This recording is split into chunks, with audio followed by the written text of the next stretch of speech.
idade que eu não sei, né? Não tem. O Brasil, ele tá no... O Brasil, né? Primeiro que o Brasil tá no meio de uma grande placa tectônica, que a gente chama, né? Que é a placa da América do Sul. Vulcões, normalmente, tirando em alguns casos muito específicos, que é o caso do Havaí, por exemplo, mas os vulcões, eles dão em borda de placa. É onde uma placa entra em contato com a outra. Então, por exemplo, o Chile, se você fizer proporcionalmente a área do país, o Chile é o país que mais tem vulcão. Por conta ele é uma borda de placa. Tem uma placa que está entrando embaixo da placa sul-americana. E o Brasil, geologicamente falando, é um terreno muito antigo e que está no meio de uma placa. Então não tem nenhum vulcão aqui ativo, nada disso. Terremoto tem. Terremoto tem. Aí você vai, mas terremoto também dá em borda de placa. Por que tem terremoto no Brasil? Porque terremotos, eles acontecem por algum ajuste, alguma acomodação de terra. Então, por exemplo, você vai fazer uma hidrelétrica. Aí você inunda uma grande região para fazer a represa. Aquela massa de água em cima daquele lugar que não estava, vai acabar fazendo com que aquela região ali tenha que se acomodar. E essa região, quando acomoda, gera terremoto. Ativa algumas falhas geológicas também. Então, normalmente você vê assim, terremoto na Bahia, terremoto em Minas. Tem terremotos assim. E o lugar no Brasil onde mais tem terremoto é muito interessante, que é o Acre. É o Acre. E aí tem uma explicação com a placa que eu falei que está afundando ali. A placa de Nazca, que chama, ela entra embaixo da placa sul-americana. E ela vai derretendo. À medida que ela vai entrando, porque o manto é muito quente, aí vai derretendo a rocha. E o ponto onde ela derrete, se você traçar uma linha, dá direto no Acre. Então os terremotos que tem no Acre é do derretimento dessa placa que está entrando ali.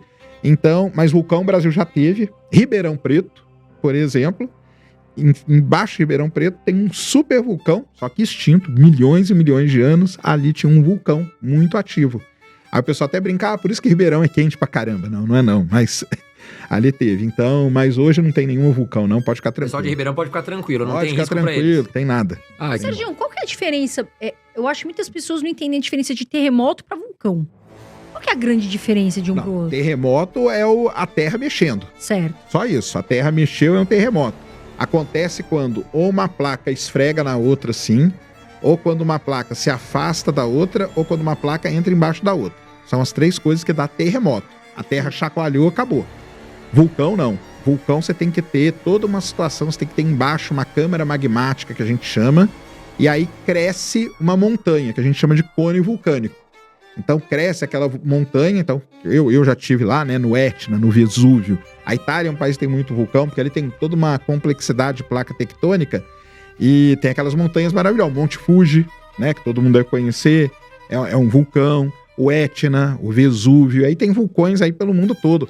No México tem um muito famoso, no Chile, como eu falei, tem vários. Tem o Vidia Maria lá no sul do Chile, tem vários vulcões. E aí o vulcão é aquela montanha onde sai lava, explode lava pra cima. O Havaí, né? O Havaí são vários vulcões ali, Mauna Kea, Mauna Loa, todos eles são todos vulcões importantes aí pro mundo. Atualmente, qual que é o que oferece mais risco aí pra... Então, aí tem alguns, né? Na Itália mesmo tem um que é um super vulcão, a cidade de Nápoles, por exemplo. Então, a cidade de Nápoles, metade da cidade de Nápoles fica dentro da caldeira de um vulcão gigantesco chamado Campi Flegrei. Nossa. E o mais legal de tudo, o estádio de futebol do clube do Nápoles, hoje o estádio chama Diego Armando Maradona, em homenagem ao Maradona que jogou lá. Sim. O estádio é no meio dessa cratera. Nossa senhora. E ali, mês passado, por exemplo, começou a ter muita atividade. O governo italiano mandou lá, acho que tinha umas 200 ou 300 mil pessoas fora de casa já. É um vulcão que pode entrar em erupção a qualquer momento, só que ele é muito grande. Se ele entra em erupção, ele causa um problemão. Primeiro, porque ali, se não me engano, moram 500 mil pessoas naquela região. Então são 500 mil pessoas que vão ser afetadas imediatamente. Exatamente. Pelo vulcão. Só que tem um lado bom também. Por exemplo, se eu for para Nápoles, se hospede ali no Campi Flegrei, porque tem as famosas termas. Os hotéis, eles aproveitam do vulcão. Então tem muito hotel ali com água quente, natural que eles tiram do vulcão. Então tem isso aí. Vulcão é um negócio muito interessante, cara, porque, por exemplo, o vulcão, o terreno em volta do vulcão é o melhor terreno para você plantar coisa. Olha que bacana. Por isso que a terra é muito fértil. A terra é muito fértil. Por isso que a bacia do Paraná aqui, a famosa terra roxa que a gente chama, aquilo ali é um antigo derramamento vulcânico. Por isso que a terra é muito boa. Por isso que o Paraná foi, durante anos, o maior produtor de café do mundo. Não é à toa. Olha aí que legal. E a Nicarágua, que é onde produz os melhores charutos do mundo, a folha que enrola o charuto, ela só nasce ali por causa de um vulcão que tem ali. Então é o terreno vulcânico, ninguém quer sair do lado dele, porque ele é muito bom. Só que tem o risco de explodir Exato. tudo. E aí fica naquela, né? Isso Sai que eu ou ia não falar, sai? fica ali o risco-retorno, né? É isso mesmo. Este vídeo sobre Sérgio Sacani já deixa seu like e se inscreve no canal. Assim você ajuda a gente a continuar trazendo conteúdos incríveis, como esse. Sérgio Sacani é um dos maiores divulgadores científicos do Brasil e um verdadeiro apaixonado pelo espaço. Ele é o criador do canal Space Today, onde explica e comenta as notícias e descobertas mais importantes da astronomia. Sérgio Sacani é geofísico de formação desde cedo. Ele se interessou por tudo que envolve a ciência espacial. Ele estudou geofísica na Universidade de São Paulo, onde adquiriu o conhecimento técnico que seria fundamental para sua futura carreira, apesar de sua formação estar diretamente ligada à Terra com o tempo. Sérgio percebeu que seu verdadeiro interesse estava além dos limites do nosso planeta, no vasto e misterioso universo. Assim, ele começou a estudar e se especializar em astronomia e astrofísica, dedicando grande parte do seu tempo para entender mais sobre o cosmos. Em 2015, Sérgio decidiu compartilhar sua paixão com o público e criou o canal Space Today no YouTube. A ideia era simples: traduzir as notícias e as informações mais complexas sobre o espaço de forma acessível e interessante para o público brasileiro. No início, ele enfrentou dificuldades como a baixa audiência e o desafio de simplificar conteúdos densos. Mas com o tempo, o canal cresceu e ele conquistou uma base fiel de seguidores que se interessam pelo espaço.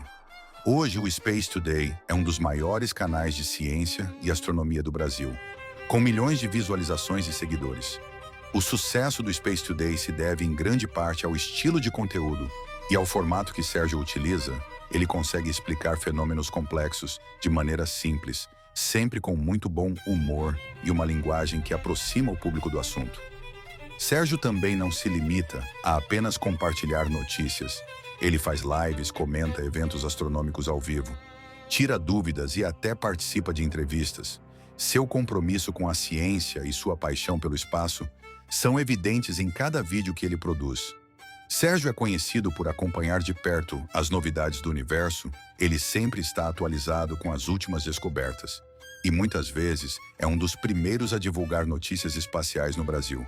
Ele já cobriu temas como a exploração de Marte, as descobertas de novos exoplanetas, o desenvolvimento do telescópio James Webb.